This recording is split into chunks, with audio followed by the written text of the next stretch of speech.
Malheureusement, la tendance majeure, c'est que les choses ne vont pas bien. On peut voir que la corruption, les transactions secrètes continuent de ravager les pays du monde entier.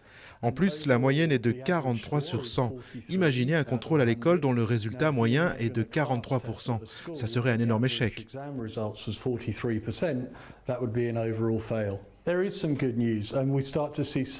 Il y a quelques bonnes nouvelles. On commence à voir des progrès en Grèce.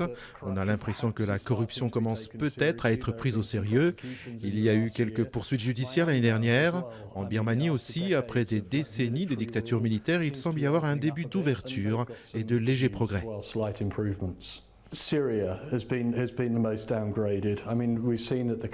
Le pays qui est le plus descendu, c'est la Syrie. Il s'enfonce dans le chaos, le marché noir y est omniprésent. Ça se voit bien dans notre classement et je trouve que ce qu'il en ressort vraiment cette année, c'est que les pays pauvres sont vraiment les plus corrompus.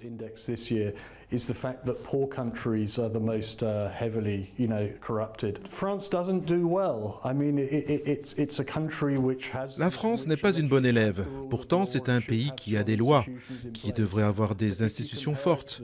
Mais si on la compare aux pays scandinaves ou à d'autres pays de la zone euro, il y a encore du chemin à faire. Il y a quand même eu quelques progrès cette année en termes de législation, mais la corruption est encore un problème qui n'est pas assez pris au sérieux en France. Corruption in France is clearly an issue which isn't being taken seriously enough.